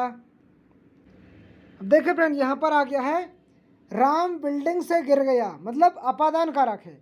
चूहा बिल से बाहर निकला, चंद्रमा सूर्य से काफ़ी दूर है, बिजली के तार खंबे से नीचे गिर गए, राधा के हाथ से रोटी गिर गई, मेरे हाथ से कल मोबाइल गिर गया।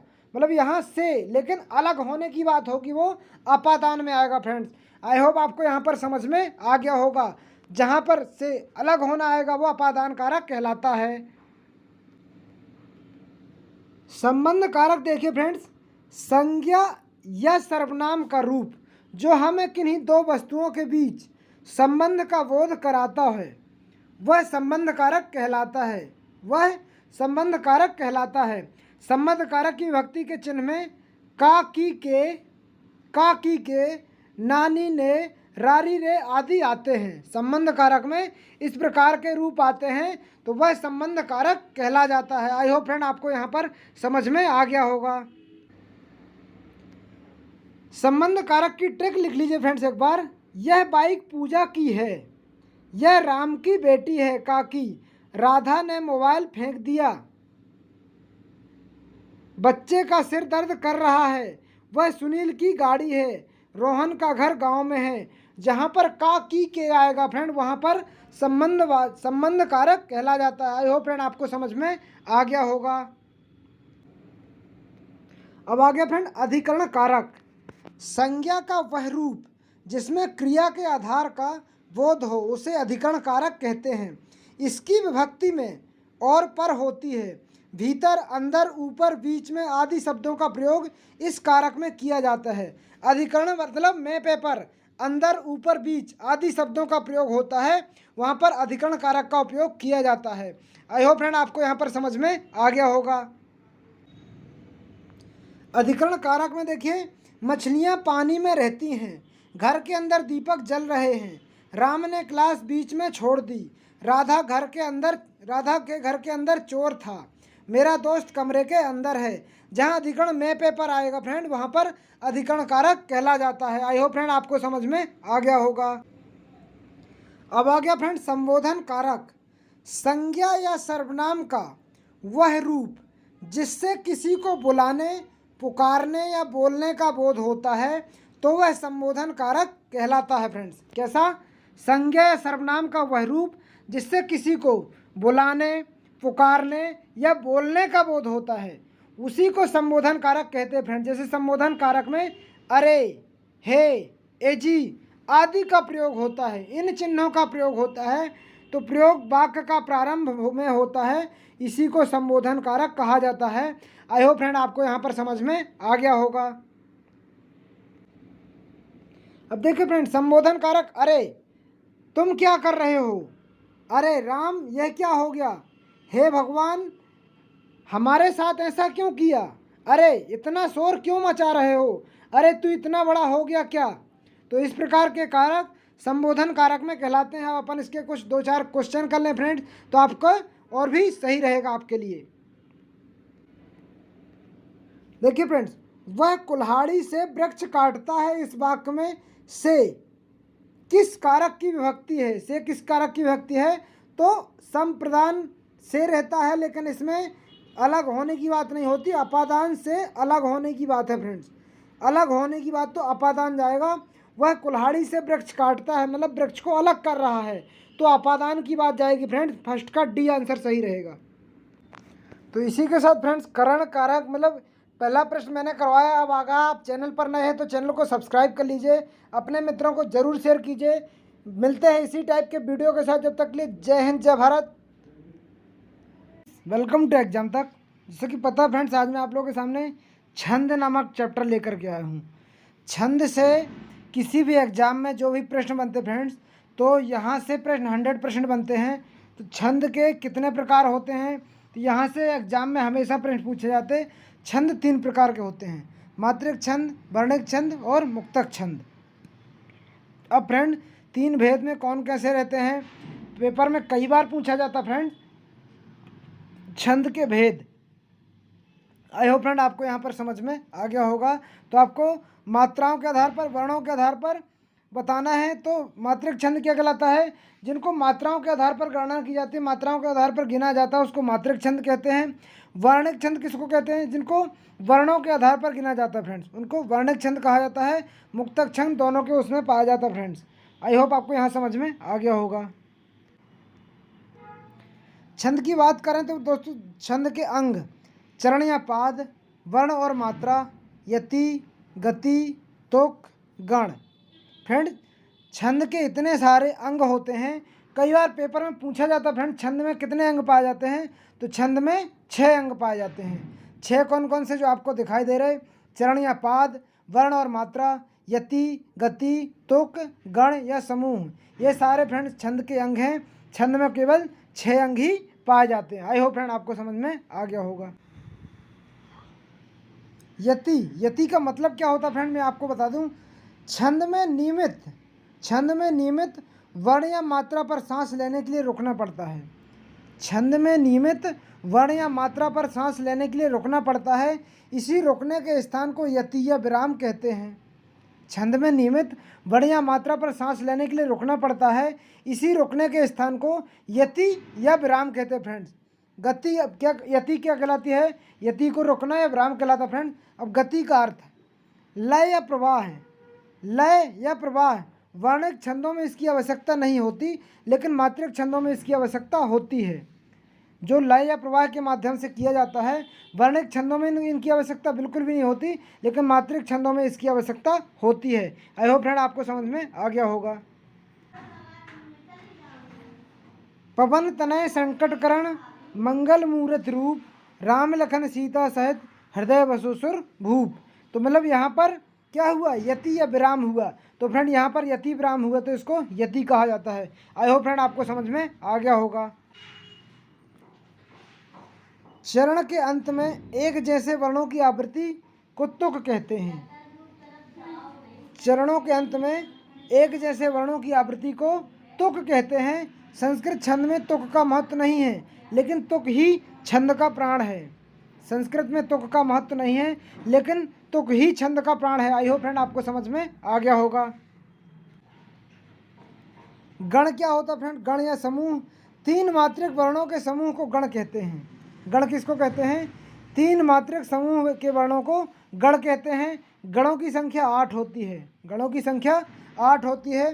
इनके नाम और तीनों वर्णों आदि मध्य के अंत में कहाँ लघु और कहाँ दीर्घ होता है, इसे समझने के निम्नलिखित सूत्र को स्मरण रखें। यामा ताराज भान सलगा, ये सूत्र को याद रखेंगे फ्रेंड तो आपको संस्कृत में भी काम आएगा और हिंदी में भी काम आएगा। यामा ताराज भान सलगा और मात्रिक छंद।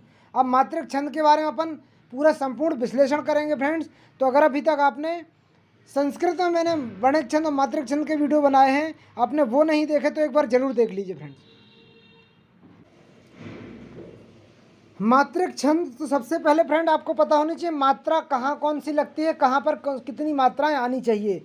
तो लघु मात्रिक छंद में आ, ई, उ, ऋषि, ये चारों फ्रेंड मात्रिक छंद होते हैं। मात्रिक छंद छोटे छोटे रहते हैं, इनमें लघु का प्रयोग किया जाता है।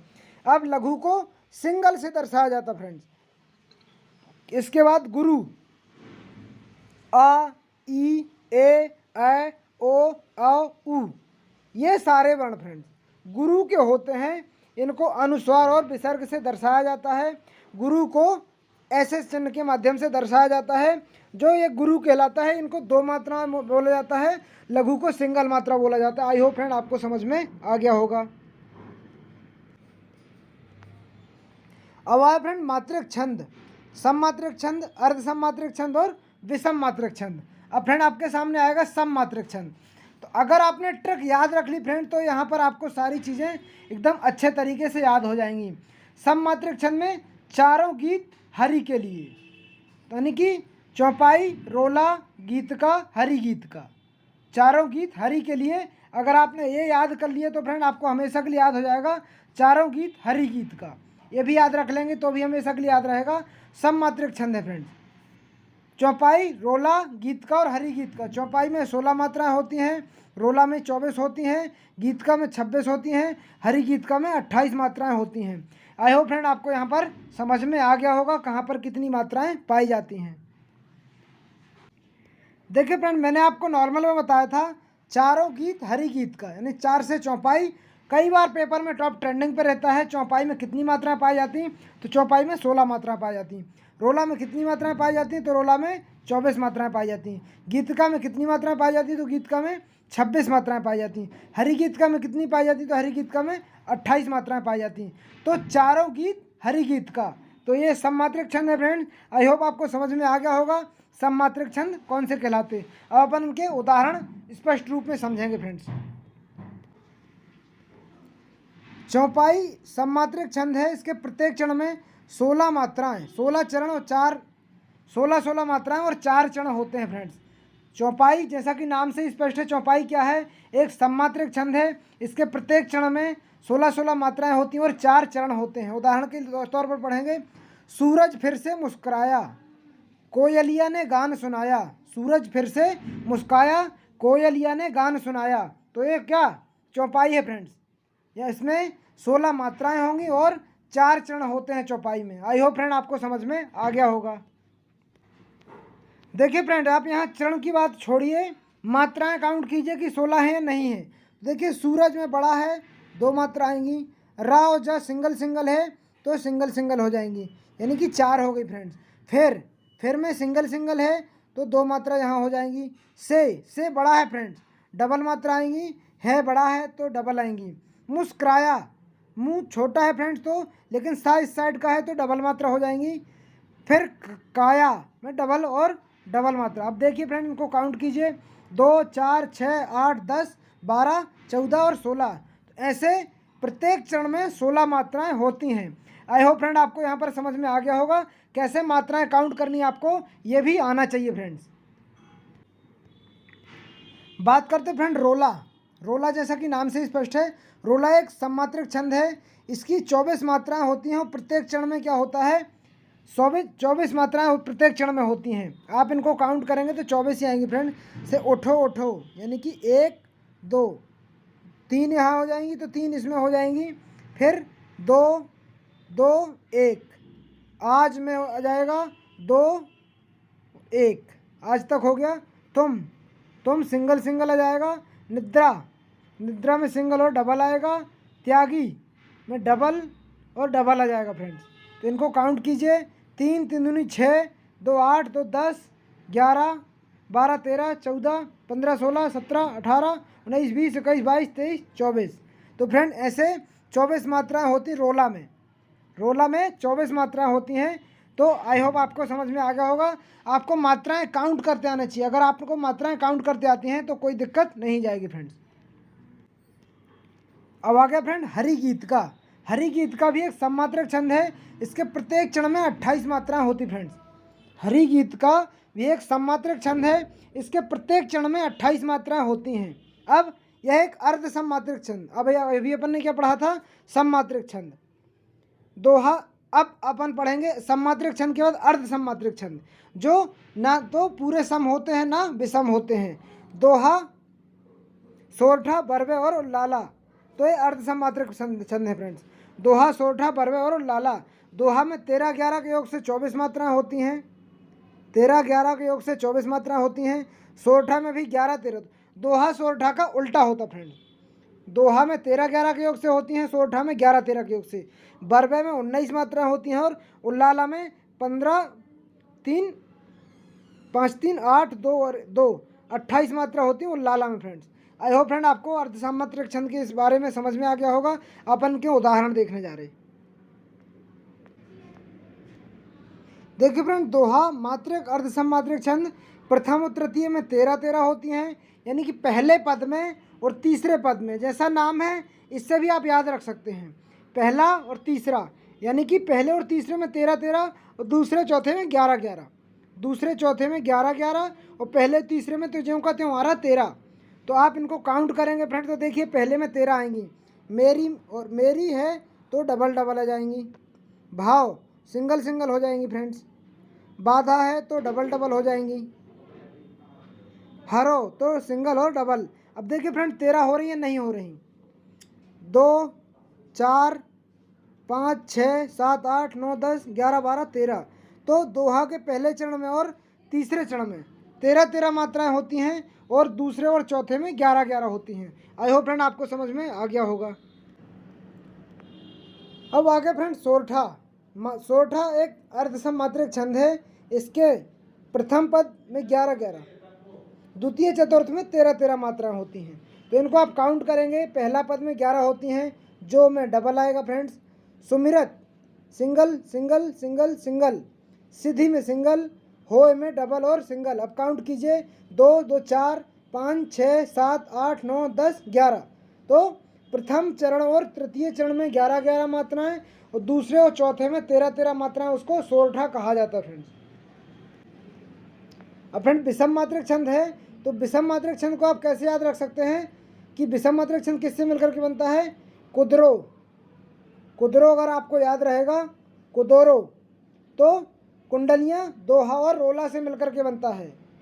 कुंडलियाँ दोहा और रोला से मिलकर बनता है। अगर आप कुदोरो विषम मात्रिक छंद है ऐसे याद रख लेंगे तो आपको कभी भी नहीं भूलेगा। तो और छप्पे किससे बनता है? तो छरऊ। छप्पे के लिए आप छरऊ याद रख सकते हैं। ये ट्रिक आप अपने दिमाग में सेट कर लीजिए, पेपर में आएगा। अगर पेपर में आता फ्रेंड विषम मात्रिक छंद क्या है, तो कुंडलियाँ दोहा और रोला से मिलकर के बनती हैं और छप्पे रोला और लाला से मिलकर बनता है।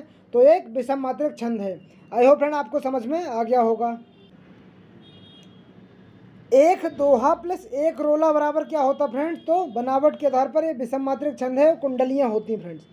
एक दोहा और एक रोला से जो बनता है उसको कुंडलियाँ ही कहते हैं। कई बार पेपर में पूछा जाता फ्रेंड, तो ये जरूर याद रखिएगा। Hello friends, welcome to exam तक।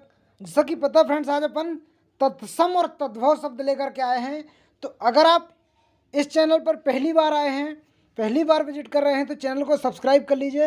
हिंदी के वीडियो आपने अभी तक सभी नहीं देखे हैं, मैंने हर टॉपिक पे वीडियो बनाए हैं, एक बार जरूर देख लीजिएगा। एक बार प्लेलिस्ट में विजिट करेंगे आप, सारे वीडियो आपको बहुत ज़बरदस्त तरीके में, एकदम देसी तरीके से, देसी भाषा में, देसी हिसाब से समझाए गए हैं। तो बिना किसी देरी के जाइए, ये वीडियो देखने के बाद सारी प्लेलिस्ट खंगालिए और जानिए तरीका। आज अपन पढ़ने जा रहे हैं तत्सम और तद्भव शब्द। अब तत्सम शब्द की मैं आपको परिभाषा बताने जा रहा हूँ फ्रेंड्स। तत्सम, तत्सम शब्द का अर्थ है उसके समान अर्थ, अर्थात संस्कृत। सीधा सीधा हिंदी का शब्द कहाँ, हिंदी का उद्गम कहाँ से हुआ है? संस्कृत शब्द से। तत्सम के समान ऐसे शब्द जो संस्कृत से सीधे आए, जो संस्कृत भाषा से सीधे आए, उन्हें तत्सम शब्द कहते हैं और वो उसी रूप में प्रयोग किए जाते हैं। यानी शुद्ध शब्द, सीधा सीधा आपको हिंदी भाषा में, देसी भाषा में बोलना चाहें तो तत्सम शब्द वो शब्द कहलाते हैं जो संस्कृत के शब्द रहते हैं और शुद्ध रूप में हिंदी में बोले जाते हैं। ऐसे शब्दों को तत्सम शब्द कहा जाता है। कई बार में डायरेक्ट एग्जाम में पूछा जाता है तत्सम शब्द क्या है, तो तत्सम यानी संस्कृत शब्द, आप ऐसे याद रख सकते हैं। बिना किसी देरी के जबरदस्त तरीके से समझाया मैंने। तत्सम यानी संस्कृत शब्द, तद्भव यानी हिंदी शब्द। तो अब देखिए आपने, अग्नि, अग्नि को हिंदी में आग कहते हैं, वायु हवा कहते हैं इसको, सूर्य, ये सारे संस्कृत शब्द हैं फ्रेंड्स। अग्नि, वायु, सूर्य, पुत्र, ये सारे संस्कृत के शब्द हैं और ये तत्सम शब्द हैं। इनको अपन क्या कहते हैं? हिंदी की भाषा में शुद्ध रूप में बोला जाए तो अपन इनको डायरेक्ट रूप में संस्कृत वाले शब्द कहेंगे। आई होप इनको तत्सम शब्द कहा जाता है, आपको समझ में आ गया होगा। देखिए फ्रेंड्स, आपको समस्या जाती तद्भव शब्द में। तद्भव, तद्भव तद प्लस भाव, यानी तद्भव शब्द वे शब्द जो संस्कृत से निकले हैं और परिवर्तित होकर नए शब्द बन जाते हैं, शब्द का स्वरूप बदल गया। तद्भव यानी कि भाव बदल जाना, समझ आया? भाव को, अपने भाव को बदलाव के रूप में देखना। जैसे आपने सॉन्ग वगैरह सुना होगा, मौसम की तरह तो बदल तो न जाओगे, यानी जैसे मौसम बदल जाता है ऐसे ही शब्दों का भाव बदल जाना, वही तद्भव कहलाता है। जैसे आग, आग का अग्नि हो गया, शुद्ध शब्द क्या है? अग्नि, आग हो गया। अग्नि क्या है? संस्कृत शब्द है। संस्कृत से ही निर्माण किसका हुआ है? हिंदी का। तो आग क्या जाएगा? आग क्या जाएगा? तद्भव शब्द, भाव बदल गया। अग्नि क्या है? संस्कृत शब्द। अग्नि क्या है? तत्सम शब्द। कर्पूर, कर्पूर गौरम संसार सारम, कर्पूर गौरम संसार सारम, कर्पूर कपूर। कपूर क्या? भाव बदल गया पूरा। कपूर क्या में जाएगा? तद्भव में। कर्पूर संस्कृत शब्द है, यानी शुद्ध शब्द तत्सम और अशुद्ध शब्द तद्भव, यानी कि जो हिंदी में बोले जाते हैं वो तद्भव। ये ट्रिक हमेशा के लिए याद रख लीजिए। जो शब्द संस्कृत में बोले जाते हैं ज्यों के त्यों वो तत्सम, जो हिंदी में बोले जाते हैं तद्भव। अगर आपको समझ में नहीं आया तो थोड़ा और देखिए। तत्सम और तद्भव शब्दों को याद करने की ट्रिक को पहचानने के नियम फ्रेंड्स। तत्सम शब्दों के पीछे छा वर्ण प्रयोग होता है, ये चीज़ अगर आपने याद रख ली। तद्भव शब्दों के पीछे खा और छा शब्द का प्रयोग होता है। अब इसको तद्भव शब्द के पीछे आप खा और छा ये वाले शब्द का प्रयोग होगा तद्भव में। तत्सम शब्द के पीछे हमेशा छत्री वाला शब्द होगा, तो आपको याद रखना है हमेशा हमेशा के लिए। अब दूसरी ट्रिक हमेशा आपको याद रखना है। तत्सम शब्दों में श्री का प्रयोग होता है, तद्भव शब्द में सरौते वाले सा का प्रयोग होता है फ्रेंड्स। तत्सम शब्दों में सा का प्रयोग होता है, कौन सा? सेटी वाले सा का। और तद्भव में हमेशा सरौते वाले सा का प्रयोग होता है फ्रेंड्स। तत्सम शब्द में सा का प्रयोग होता है, यानी कि आप सीधा सीधा अगर समझना चाहेंगे तो खा छा और सा। तद्भव शब्द में खा और छा और सा, ये तीन शब्द अगर आपने याद रख लिए तो ये शब्द हैं तद्भव जिनका भाव बदल जाना। ये शब्द हैं तद्भव जिनका भाव बदल जाना, वह सारे शब्द तद्भव कहलाते हैं। बाकी श्री और सा परिवार सारे जो रहते हैं, छत्री वाला रहता है, ये तद्भव शब्द रहते हैं। ये ट्रिक हमेशा याद रख लिएगा, आपको हमेशा माइंड में सेट कर लीजिएगा। अब इसके बाद देखिए फ्रेंड्स, अब इसके बाद तत्सम शब्दों में ऋषि जो आता है फ्रेंड, ऋषि शब्द का तत्सम में प्रयोग होता है। तो और तत्सम में रा का प्रयोग होता है और तत्सम में वा का प्रयोग होता है फ्रेंड्स। और वा वजन का प्रयोग तद्भव में होता है, वा वजन का। तो तद्भव के अगर आपने ट्रिक याद कर लिए, खा छा, देखिए यहाँ से खा छा सा वा, ये सारी ट्रिक अगर आपने याद कर ली तद्भव की, और इसमें पूरा सा परिवार आएगा, ऋषि आएगा, श्रा, जिसमें रा और श्रा इस टाइप के शब्द आते हैं, वो सारे छत्री, वो सारे शब्द तत्सम शब्द के प्रयोग में कहला जाते हैं। आई होप फ्रेंड आपको यहाँ पर समझ में आ गया होगा तत्सम और तद्भव शब्द। नहीं भी आया तो और देखिए। तो देखिए फ्रेंड, तत्सम तद्भव पहचानने के नियम यदि भूल भी जाते, अब आप कोई दिक्कत नहीं, अगर आप भूल जाते तो ट्रिक नंबर 1, छा का प्रयोग प्राय तत्सम में होता है। छत्री वाला छा का प्रयोग प्राय हमेशा तत्सम में होता है। डायरेक्ट एग्जाम में प्रश्न पूछे जाएंगे, छति छत्री लक्ष्य नक्षत्र, जहाँ पर छत्री वाला छा देखे आपको आंख बंद करके मार दीजिएगा तत्सम शब्द। हमेशा तत्सम शब्द में सा का प्रयोग होता है। सेटी वाले सा, तालू वाले सा का प्रयोग हमेशा तत्सम शब्द में होता है, जबकि सरौते वाले सा का प्रयोग हमेशा तद्भव में होता है। अब देखिए एग्जाम्पल के माध्यम से मैं आपको समझाने जा रहा हूँ। देखिए फ्रेंड, तत्सम में श्यामल, स्वसुर, साक, सुख, हमेशा सा का प्रयोग होने वाले शब्द तत्सम में आएंगे।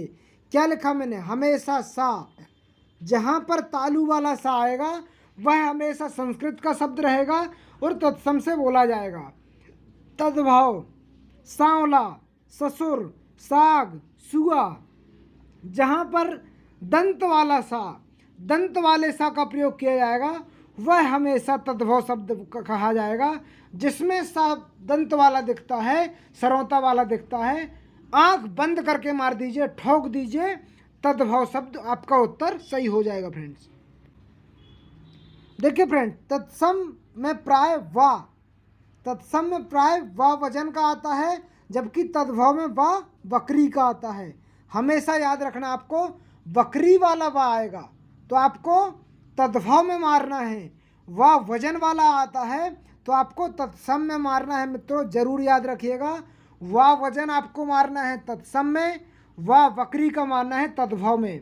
बनिवा, बरसात, ब्याह, बिजली, ये सारी चीज़ अगर आपको आती है तो मारना है तद्भव में। पेपर में क्वेश्चन कैसे पूछे जाते हैं फ्रेंड्स, आपके मन में यही सवाल होगा तो डायरेक्ट आएगा बनिया में किस शब्द का प्रयोग हुआ है, तो आपको देखना वाह वक्री, अच्छा वक्री वाला, अच्छा ये तद्भव, आपको बिना सोचे समझे तद्भव मार देना। वर्षा हो रही है में वर्षा किसका शब्द है, तत्सम तद्भव आप भूल जाएंगे, आपको देखना वाह वजन वाला, अच्छा वजन तत्सम शब्द ठोक दीजिए तत्सम, आपका कभी गलत नहीं होता है, हमेशा सही हो जाएगा फ्रेंड्स। ट्रिक नंबर 4 आ गई फ्रेंड्स आप लोग।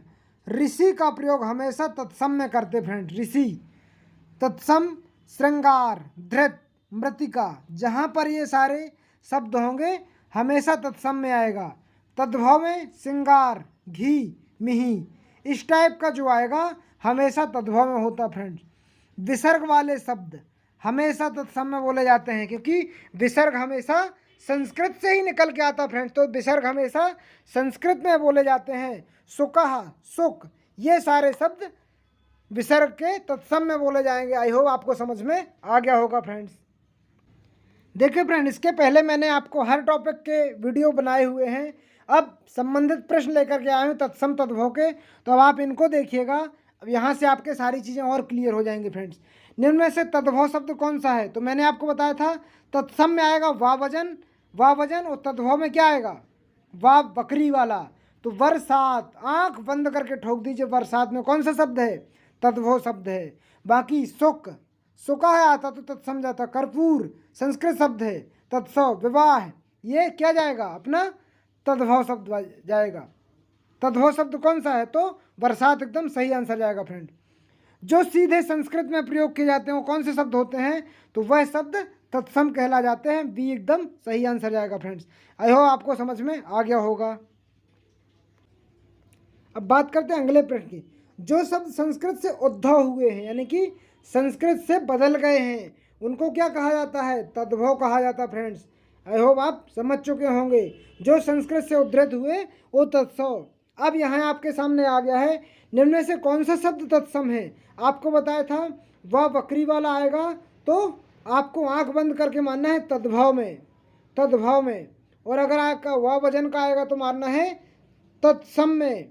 तो आपको देखिए कपूर, कपूर क्या है, कर्पूर आता तो तत्सम आ जाता है। कपूर क्या है, तद्भव है। बंदर, ब्याह, ये सारे क्या हैं, तद्भव है। सुख, सुख किस में जाएगा, तत्सम शब्द है सुख। तो आई होप आपको समझ में आ गया होगा फ्रेंड्स। अगला प्रश्न आया फ्रेंड्स श्रृंगार। तो श्रृंगार इस टाइप का लिखा फ्रेंड्स, तो ये श्रृंगार एकदम सही शब्द जाएगा, ये तत्सम नहीं है, तो ये वाला शब्द सही रहेगा फ्रेंड्स। देखिए फ्रेंड, इसमें मैंने आपको बताया श्रृंगार, तो ये श्रृंगार तत्सम शब्द है। रात्रि, रात होता है इसका। छत्री, ये तत्सम शब्द में बताए। नेगेटिव पूछा है तो सांवला, सांवला में तत्सम शब्द तद्भव है सांवला। सांवला सा जहाँ पर आएगा वो तद्भव में, यानी कि बदल गया फ्रेंड्स। तो आई होप आपको समझ में आ गया होगा। तत्सम और तद्भव की आपको ट्रिक कैसी लगी कमेंट बॉक्स में कमेंट करके ज़रूर बताइएगा।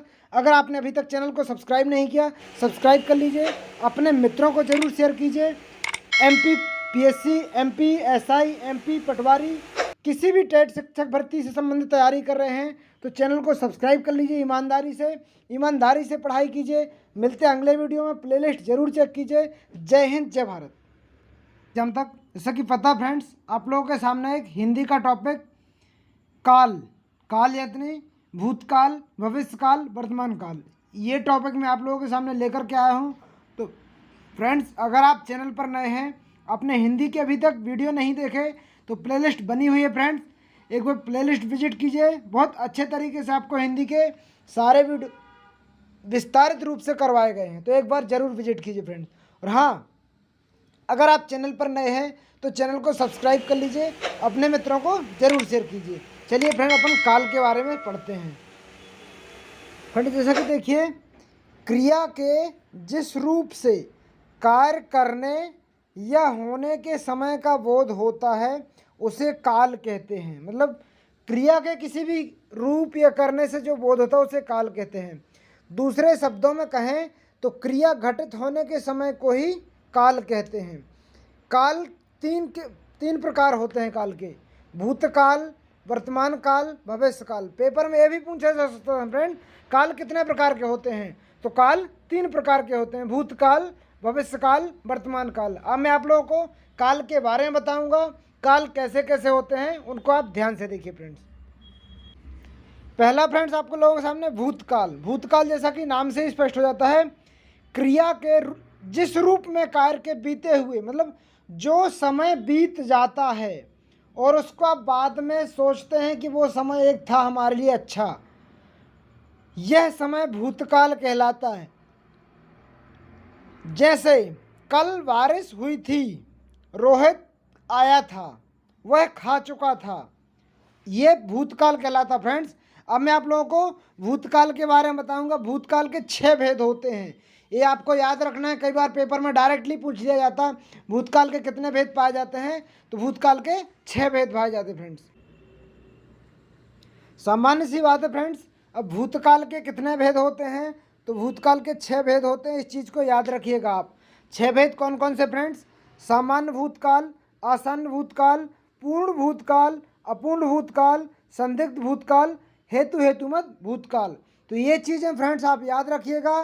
कई बार डायरेक्टली पेपर में पूछा जाता है भूतकाल के कितने भेद पाए जाते हैं, तो भूतकाल के 6 भेद पाए जाते हैं। आई होप आपको यहाँ पर समझ में आ गया होगा। अब आप लोगों के सामने आ गया फ्रेंड्स सामान्य भूतकाल। सामान्य भूतकाल क्या फ्रेंड्स, मैं आपको बता दूं, क्रिया के जिस रूप से कार्य के बीते हुए समय में संपन्न होने का बोध हो किंतु ठीक समय का बोध न हो, उसे सामान्य भूतकाल कहते हैं। जैसे बच्चा गया, शिवम गया, लड़के आए, सीता ने पत्र लिखा, वर्षा हुई। तो जिसमें नॉर्मल सी जानकारी हो, सामान्य सी जानकारी हो, उसको सामान्य भूतकाल कहा जाता है। आई होप फ्रेंड आपको यहाँ समझ में आ गया होगा। आसन्न भूत क्या कहलाता फ्रेंड्स? क्रिया के जिस रूप से यह ज्ञात हो कि क्रिया अभी अभी पूर्णतः समाप्त हुई है, इसे आसन्न भूत कहते हैं। से गाड़ी आई है, शिवम ने पत्र लिखा है, श्याम अभी आया है, मैंने आम खा लिया है। तो ये सारे आसन्न भूत के अंतर्गत आते हैं। आई होप आपको यहाँ पर समझ में आ गया होगा फ्रेंड्स।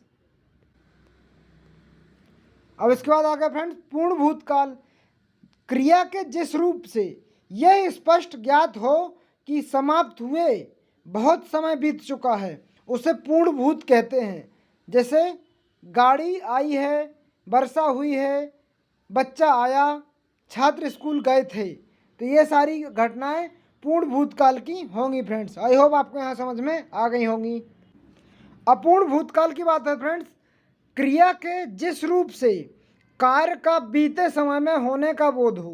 क्रिया के जिस रूप से कार्य का बीते समय में होने का बोध हो किंतु उसकी समाप्ति अथवा पूर्ण होने जैसी जानकारी ना हो, उसे अपूर्ण भूत कहते हैं। जैसे लड़के आ रहे थे, शिवम पत्र लिख रहा था, वह पढ़ रहा था, वह घूम रहा था। तो ये सारी जानकारी फ्रेंड्स अपूर्ण भूतकाल के अंतर्गत आएगी। इसके बाद आ गया फ्रेंड्स संदिग्ध भूतकाल। क्रिया के जिस रूप में कार्य होने के में अनिश्चितता अथवा संदेश बना हो। क्रिया के जिस रूप में कार्य होने में अनिश्चितता अथवा संदेह बना हो, उसे संदिग्ध भूत कहते हैं। इसमें यह संदेश बना रहता कार्य भूतकाल में पूरा हुआ है या नहीं। से बच्चा आया होगा, सानू ने गाना गाया होगा, उसने कहानी पढ़ी होगी, शिवम ने पत्र लिखा होगा, बस छूट गई होगी। मतलब ये जानकारी कंफर्म नहीं है कि हो गया होगा या नहीं होगा। ऐसी जानकारी को अपन कहते हैं संदिग्ध भूतकाल। आई होप फ्रेंड आपको यहाँ समझ में आ गया होगा। ध्यान दें फ्रेंड्स, अभी हाल ही में संपन्न हुए लोअर पीसीएस 2019 की परीक्षा में भूतकाल के अंतर्गत संभाव्य भूतकाल से प्रश्न पूछा गया था। जबकि संभाव्य भूतकाल भूतकाल के 6 प्रकारों के अंतर्गत नहीं आता, किंतु आयोग ने यहाँ से प्रश्न बना दिया। तो आइए समझते हैं संभाव्य भूतकाल को। प्रश्न देखा गया, क्रिया के किस पक्ष के उदाहरण में लोअर पीसीएस का है फ्रेंड्स ये?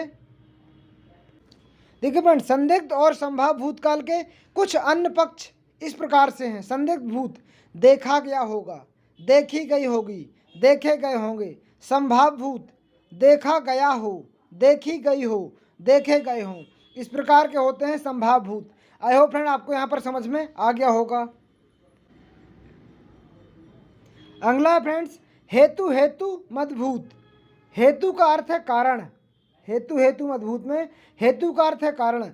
जब एक क्रिया के होने या ना होने पर दूसरी क्रिया का होना या ना होना निर्भर करता हो, उसे हेतु हेतु मदभूत कहते हैं। इससे यह पता चलता है क्रिया भूतकाल में होने वाली थी लेकिन किसी कारणवश ना हो सकी। जैसे यदि तुमने मेहनत की होती तो पास हो जाते, यदि वर्षा होती तो फसल अच्छी होती। तो फ्रेंड्स यहाँ पर हेतु हेतु मदभूत आएगा।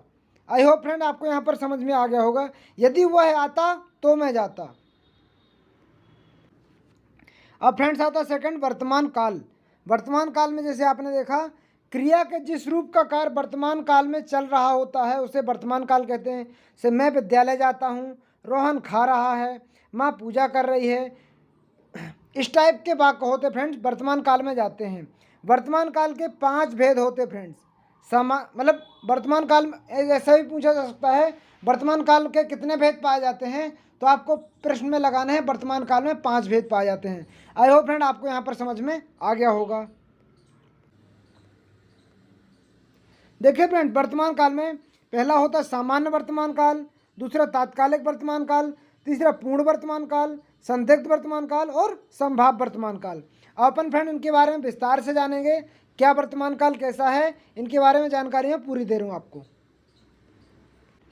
देखिए फ्रेंड सामान्य वर्तमान काल क्रिया का वह रूप जिससे क्रिया का वर्तमान में होना पाया जाए सामान्य वर्तमान काल कहलाता है। जैसे राम पढ़ता है, बच्चे खेलते हैं, सूर्य पूर्व में निकलता है। लिखित भाषा में हम विचार लिखकर कहते हैं दुनिया को नई राह दिखाना है। आई होप फ्रेंड आपको यहाँ पर समझ में आ गया होगा सामान्य वर्तमान काल के बारे में। दूसरा आ गया फ्रेंड तात्कालिक वर्तमान काल। क्रिया के जिस रूप से कार्य के होने या करने की निरंतरता का बोध हो उसे तात्कालिक वर्तमान काल कहते हैं। जैसे मैं चल रहा हूँ, वह खा रही है, वह जा रहा है। इस प्रकार के वर्तमान काल को तात्कालिक वर्तमान काल कहते हैं। आई होप फ्रेंड आपको यहाँ पर समझ में आ गया होगा तात्कालिक वर्तमान काल के बारे में। अब तीसरा फ्रेंड्स पूर्ण वर्तमान काल। अब अपन पूर्ण वर्तमान काल के बारे। पूर्ण वर्तमान काल क्रिया के जिस रूप में कार्य के वर्तमान में पूर्ण होने की जानकारी प्राप्त होती है उसे पूर्ण वर्तमान काल कहते हैं। जैसे बच्चे आए हैं, शिवम ने पढ़ा है, वह आया है, मेरे जेब में 10 रुपये हैं। तो यह पूर्ण वर्तमान काल कहला जाएगा फ्रेंड्स। संदिग्ध वर्तमान काल क्रिया के जिस रूप से क्रिया के होने में संदेह प्रकट हो किंतु वह कार्य वर्तमान में हो रहा है इस पर संदेह ना हो उसे संदिग्ध वर्तमान काल कहते हैं। जैसे शिवम खाता होगा, राहुल पढ़ता होगा, माँ खाना बना रही होगी, बच्चे स्कूल जा रहे होंगे। इस प्रकार के वर्तमान काल को संदिग्ध वर्तमान काल कहते हैं। आई होप फ्रेंड आपको यहाँ समझ में आ गया होगा। इसके बाद आता फ्रेंड संभाव्य वर्तमान काल।